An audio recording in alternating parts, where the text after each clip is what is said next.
Salut, aujourd'hui je t'emmène à la découverte de Rocheplate. Rocheplate, c'est un petit village isolé qui se situe du côté de la plaine des remparts entre Saint-Joseph et le volcan. La randonnée dure à peu près 3 heures, mais entre temps on va s'arrêter car je crois qu'il y a beaucoup de surprises sur le chemin. Comme vous savez, je suis un petit peu curieux, donc je vais essayer d'explorer les environs. Voici l'objectif du jour, Rocheplate, 3 heures. Là on se situe sur le haut de la rivière des remparts, 2070 mètres, et on va aller par là. C'est parti, et je crois qu'on commence très très fort. Waouh! Donc on doit descendre tout en bas et on distingue pas encore le village de Rocheplate. Et pour cause, il se trouve tout au fond de cette vallée qui s'étend sur plus de 20 km. Avec ses 1000 mètres de profondeur, la vallée de la rivière des remparts est l'un des canyons les plus profonds de France. Un canyon ? Ou plutôt devrais-je dire une caldeira, c'est-à-dire un relief à fond plat, une sorte de cuvette, creusée ici par l'effondrement du massif de la Fournaise et les ruissellements successifs. Ajoutez à cela le cratère Commerson, qui se trouve juste en haut de ces remparts et qui participa à façonner le fond de cette vallée à travers son éruption il y a environ 2000 ans. Bien des trésors naturels restent à découvrir dans ce lieu isolé. Et pour en savoir un peu plus, le mieux reste encore de s'y aventurer.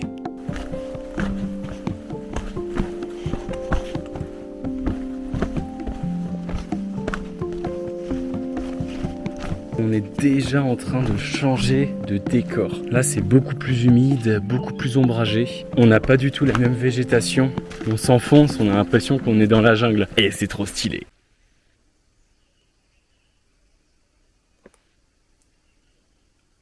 Bon, ça y est, je crois que je suis arrivé en bas. J'ai mis à peu près 30-40 minutes. Ah ah! Qu'avons-nous là?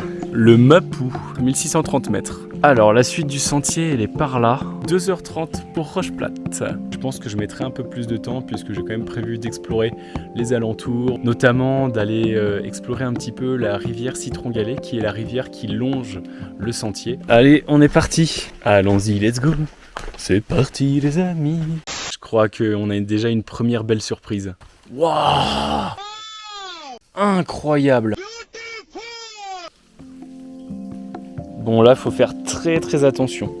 Je tombe, je meurs. Ça a l'air d'être un embranchement souterrain de la rivière Citron-Galets. C'est-à-dire que la rivière, j'ai l'impression qu'elle est en partie souterraine. Et ça, à mon avis, c'est le lit de la rivière qui passe en partie sous la terre. What?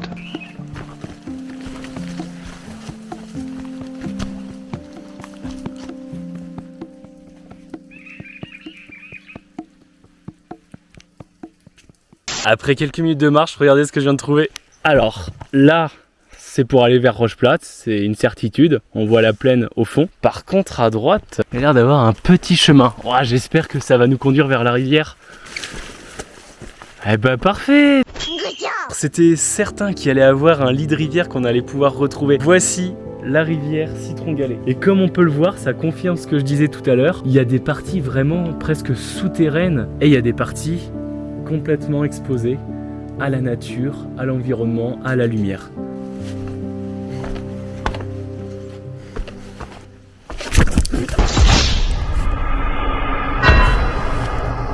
Wow. Ce qui devait arriver arriva.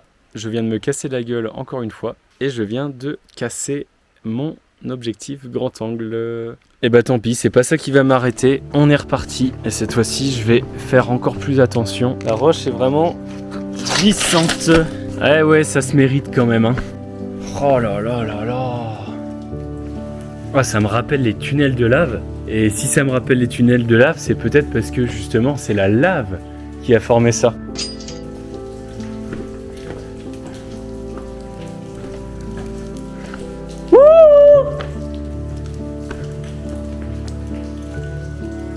Oh, c'est un truc de fou. Je suis jamais allé dans un endroit comme ça.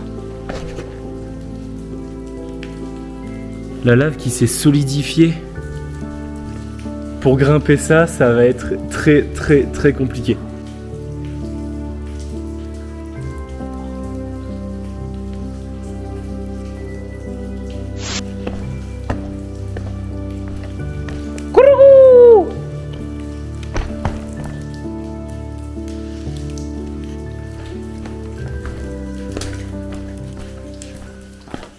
À ce stade, je me trouve à peu près à la moitié du chemin. Seul, au cœur de cette vallée, la plus longue et la plus reculée de l'île de la Réunion, je ressens un sentiment d'isolement, mais aussi de sérénité. Et puis, une envie d'explorer, au-delà du sentier, guidé par le bruit des cascades qu'on entend au loin, ou encore par les différentes failles, visibles mais inaccessibles. Comme on pouvait s'en douter, la végétation si dense recèle encore bien des secrets. Et tant mieux, non ? Bref, je pense à tout ça en continuant à marcher, quand tout à coup, des bruits étranges sur le sentier viennent perturber mes pensées. On dirait un mélange entre un hérisson et un pangolin.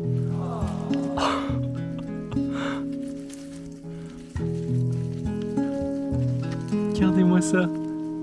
Coucou. Et la maman, elle est juste derrière. Elle dit rien. 1, 2, 3, 4, 5, 6, 7, 8. Ils ont pas du tout peur de moi, c'est impressionnant. Ce petit mammifère, originaire de Madagascar, s'appelle un tang. Il serait apparu dès le 19e siècle sur l'île et il est aujourd'hui chassé pour être mangé, principalement en curry. Au final, j'ai compté 10 petits, mais la femelle peut donner naissance jusqu'à 32 progénitures. Le tang s'observe généralement la nuit, donc j'ai eu beaucoup de chance de croiser cette famille, sûrement en quête de nourriture.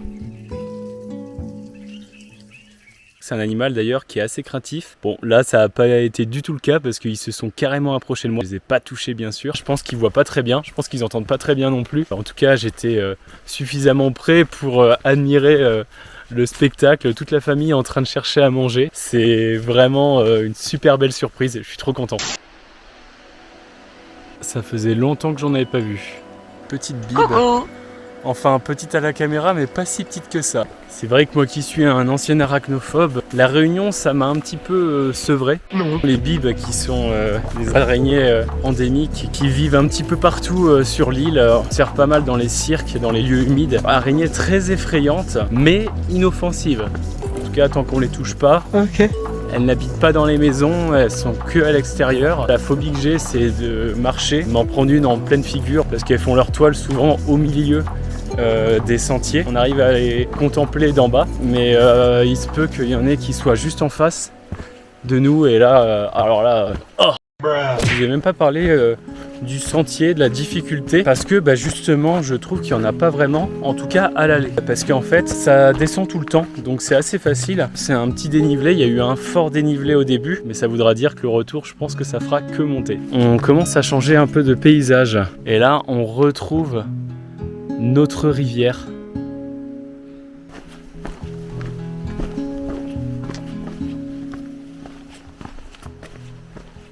Et bien plutôt que de prendre le chemin, j'ai envie de passer par la rivière. Ça peut être cool. A few moments later. J'ai peut-être parlé un peu trop vite. Ça risque d'être un peu compliqué finalement. On pourra peut-être retrouver la rivière parce que le chemin a l'air de longer justement cette portion-là. À voir. Et ben on retrouve la rivière, mais cette fois-ci, on peut y accéder.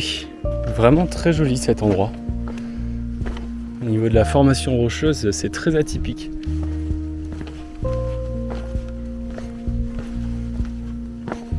L'eau est un peu stagnante, mais en tout cas c'est cool.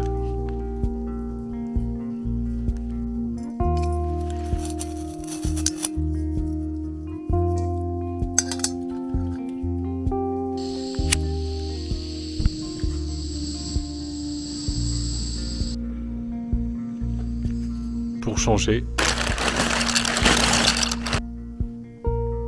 Ça y est, la pause déjeuner est terminée. Ça m'a fait du bien de prendre un peu d'énergie. On est reparti. Here we go again. Cette fois-ci, du coup, j'ai bien pris le chemin de la rivière. Il longe le sentier de randonnée et ça m'a l'air pour l'instant plutôt dégagé. En plus, c'est très sympa. C'est marrant là de se dire que je marche actuellement sur des anciennes coulées de lave. Des milliers d'années, mais elles sont toujours bien présentes et elles ont façonné le paysage. On voit que la végétation a quand même repris le dessus entre les failles. Il y a un chemin là. De continuer par la rivière.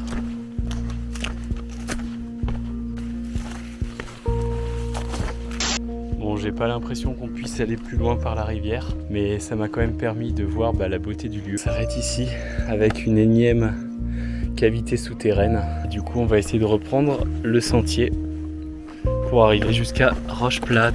On approche du but, je pense. Ah, un panneau. Roche plate, 30 minutes. Et on peut passer par Bras de Caron. Petit sentier par ici. Bon, ça m'a pas l'air très pratiqué. On verra. Je passerai peut-être par là au retour. Donc je vais rester sur ce chemin-là.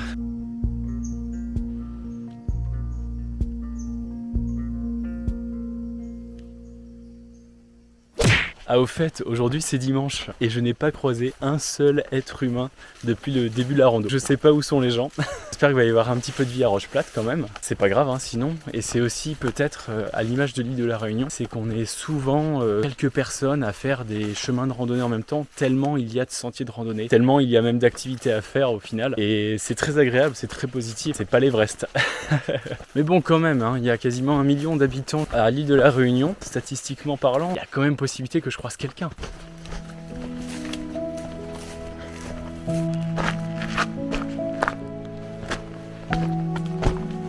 Ah, point de vue sur Roche Plate, 30 minutes.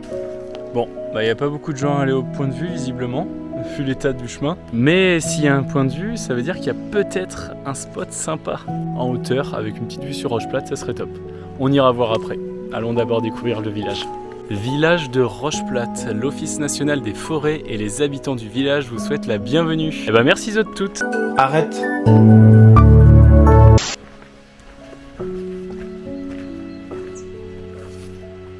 Oh, c'est hors du temps.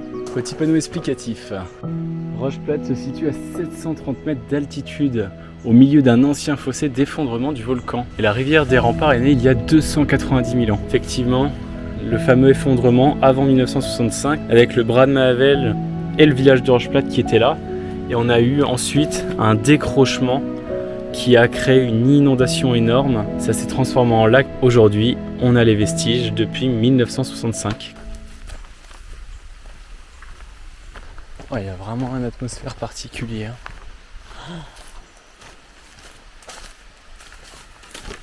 Je suis seul au monde.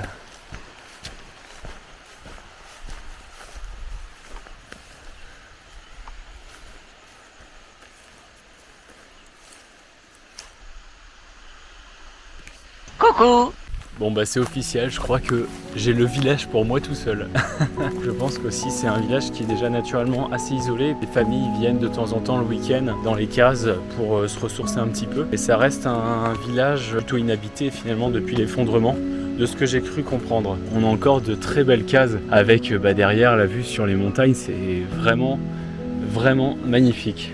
Donc là je suis à 4 heures de Saint-Joseph et je suis aussi à 4h30 du col du Nez de Bœuf, par là où je suis venu. Finalement je suis quand même assez isolé.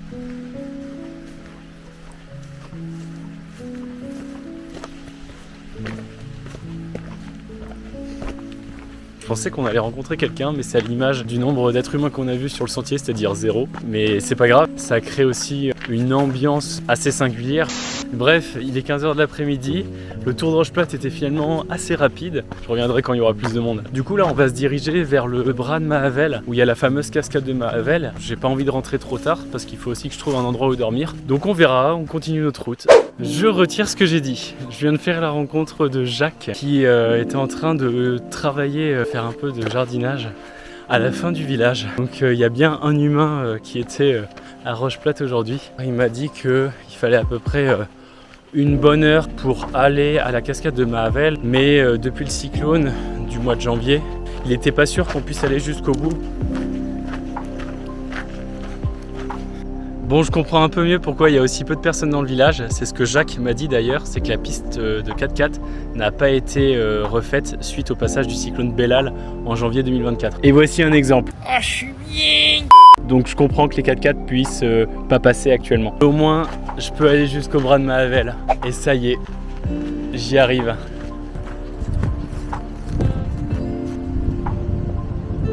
Et la première chose qui me frappe, c'est que le dernier cyclone a littéralement balayé le seul accès qu'empruntaient les 4x4 jusqu'au village.